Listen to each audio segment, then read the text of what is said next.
Screen पे एक तस्वीर देख रहे हैं। तस्वीर में आपको अजीत डोभाल देखने को मिल रहे हैं। डिनर टेबल पर बैठे हुए हैं ऐसा लगता है, और बगल में जो शख्स है वो कोई आम इंसान इस वक्त नहीं है। ये है बांग्लादेश के अंतरिम कथित तौर पर एनएस, जो यहाँ पर अजीत डोभाल से बातचीत कर रहे हैं। अजीत डोभाल इनसे क्या बात करते हैं, बहुत देर तक बताई जा रही है कि ये मीटिंग हुई और उसके बाद देखने को मिला पीएम मोदी और यूनुस की भी मुलाकात हुई। जानेंगे आखिरकार बिम्स्टेक में कौन कौन सी चीजें हुई है। वहीं म्यांमार को बहुत कुछ झेलना पड़ा इस मीटिंग के दौरान, इनके जो नेता पहुंचे हैं उनको। जियोपॉलिटिक्स में इस वक्त बहुत कुछ चल रहा है। हमेशा की तरह CIS न्यूज नेटवर्क के इस एपिसोड में जानने को मिलेगा बहुत कुछ। आइए जानते हैं इन खबरों को विस्तार से। बिम्स्टेक 7 देशों से मिलकर बना है। नेपाल, भूटान, भारत, बांग्लादेश, श्रीलंका, म्यांमार और थाईलैंड। अभी अगर आप देखेंगे ना तो भारत के पड़ोसियों को घेरने के लिए चाइना साम दाम दंड भेद सब कुछ लगाता है। चाहे वो श्रीलंका को हो, चाहे नेपाल को हो, बांग्लादेश को हो, म्यांमार को हो, हर जगह पर अपने अपने गेम चाइना खेलता है। तो यहाँ पर भी भारत ने चीन की नीतियों के जवाब में एक पॉलिसी बनाई, और जिस पॉलिसी को कहा गया एक्ट ईस्ट पॉलिसी, और इसके तहत भारत के अगर प्रमुख सहयोगियों की बात करें ना तो इसमें बहुत सारे देशों को जोड़ा गया। आसियान के देश, ईस्ट एशिया के देश, इंडो पैसिफिक देश, इन सबको भारत ने एक्ट ईस्ट पॉलिसी के अंतर्गत लाया, और कई सारे भारत प्रोजेक्ट भी चला रहा है, जो खास तौर पर इस पूरे इलाके में भारत को अपने प्रभाव को बनाए रखने के लिए बहुत ज्यादा जरूरी है। अगर बात करें साल 2014 की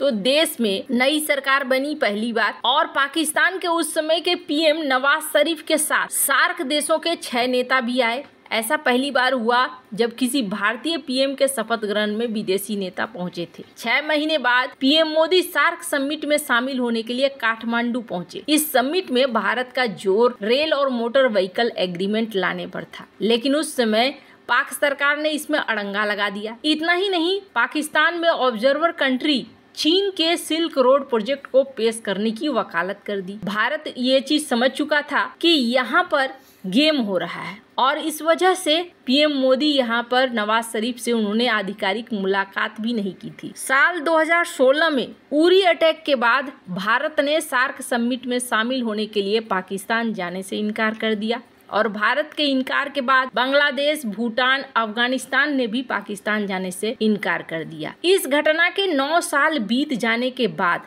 आज तक सार्क पर कोई समिट नहीं हो पाया है। बिम्स्टेक बनाया गया खास तौर पर बंगाल की खाड़ी से सटे हुए इन 7 देशों को, जिसका पूरा नाम है Bay of Bengal Initiative for Multi Sectoral Technical and Economic Cooperation 1997 में। शुरू में तो सिर्फ 4 देश थे, बांग्लादेश, भारत, श्रीलंका और थाईलैंड। फिर इसमें म्यांमार, भूटान और नेपाल को जोड़ा गया। चीन की नीतियों को जवाब देने के लिए भारत ने इन देशों के साथ कई तरह के एग्रीमेंट भी शुरू किए, और भारत ये चाहता है कि इन देशों के साथ फ्री ट्रेड एग्रीमेंट भी साइन हो जाए। हालांकि अभी तक फ्री ट्रेड एग्रीमेंट नहीं साइन हुआ है, पर भारत बिम्स्टेक से काफी बड़ी उम्मीद रखता है। लेकिन इस बार की जो बिम्स्टेक की बैठक हो रही थी ना, इस बैठक पर चाइना की भी नजर थी, और चाइना के अलावे दुनिया भर की नजरें थी। इस बिम्स्टेक में पाकिस्तान शामिल नहीं है, और अब तक सारे देश बहुत ही अच्छे तरीके से थे, पर बांग्लादेश में हुए परिवर्तन ने भारत के खिलाफ एक माहौल सा खड़ा कर दिया। अब यूनुस यहाँ पर बिम्स्टेक के सम्मेलन में पहुंचे थे। हालांकि इनके सम्मेलन में एंट्री के बाद ही प्रश्न उठने शुरू हो गए थे।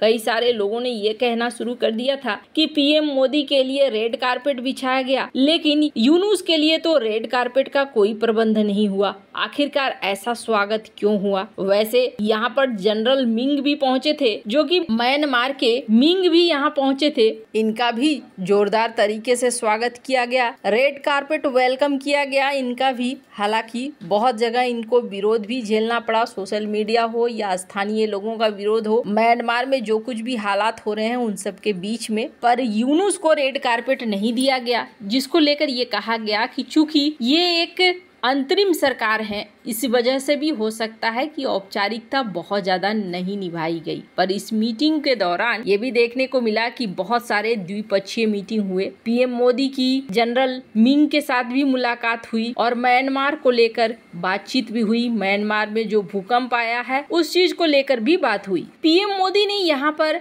अपना स्पीच दिया। इन्होंने कहा कि सबसे पहले मैं थाईलैंड सरकार को इस शानदार शिखर सम्मेलन की मेजबानी के लिए धन्यवाद देता हूँ। हाल ही में म्यांमार और थाईलैंड में आए भूकंप से हुई तबाही के लिए मैं अपनी संवेदनाएं व्यक्त करता हूँ। भारत हमेशा अपने पड़ोसियों के साथ हर मुश्किल में खड़ा रहा है और आगे भी रहेगा। बिम्स्टेक हमारे क्षेत्र के लिए एक महत्वपूर्ण मंच है। ये दक्षिण एशिया और पूर्व एशिया को जोड़ने का सेतु है। बंगाल की खाड़ी को समृद्धि, सुरक्षा और संपर्क का केंद्र बनाने के लिए हमें मिलकर काम करना होगा। आज हम बैंकॉक विजन 2030 को अपनाने जा रहे हैं, जो हमारे साझा लक्ष्यों को पूरा करने का रास्ता दिखलाएगा। भारत बिम्स्टेक के माध्यम से क्षेत्रीय विकास, कनेक्टिविटी, सुरक्षा को बढ़ाने के लिए प्रतिबद्ध है और मैं चाहता हूँ कि व्यापार, तकनीक, ऊर्जा, आपदा प्रबंधन जैसे क्षेत्रों में हम आपस में मिलकर काम करें, डिजिटल संपर्कों को बढ़ाएं, यूपीआई और भुगतान प्रणालियों को जोड़ें ताकि हमारी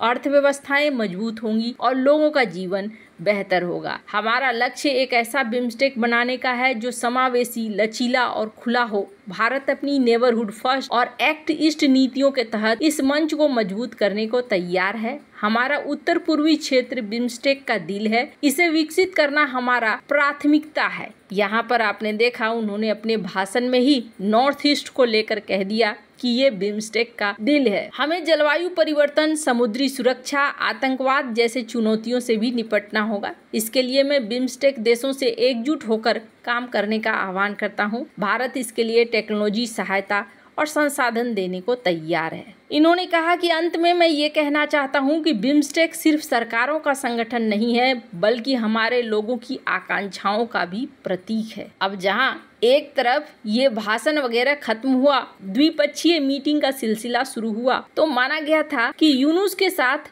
द्विपक्षीय मीटिंग नहीं होगी। पर अचानक से ये खबर आती है कि दोनों देशों के बीच में एक मीटिंग हुई है। स्क्रीन पर इस वीडियो को भी देख सकते हैं। माना गया कि यहाँ पर जो बातें हुई हैं, वो जो जनरल इशू चल रहे हैं अभी भारत और बांग्लादेश के बीच में, उसको लेकर बातचीत हुई है। पर इस मीटिंग को करवाने के लिए यूनुस ने कथित तौर पर अजीत डोभाल को मनाने की कोशिश की और कहा जा रहा है कि डिनर के समय ही काफी कोशिश की गई, जिसके बाद इस मीटिंग को आयोजित किया गया। अब इस मीटिंग का जो भी डिटेल है अभी तक सामने नहीं आया है। चीफ एडवाइजर ने तस्वीरें जरूर शेयर करी है। अब देखना होगा कि आगे यहाँ क्या होता है। बहुत सारे ऐसे एक्सपर्ट हैं जो इस मीटिंग के बाद नाराज भी दिख रहे हैं, जैसे कि ब्रह्मचेलानी। इनका ये कहना है कि किस दिशा में हम जा रहे हैं। वैसे एक सीन मैं दिखलाना चाहूंगी। स्क्रीन पर एक वीडियो देख रहे हैं आप। ये 3 जानी दुश्मन हैं। कौन कौन?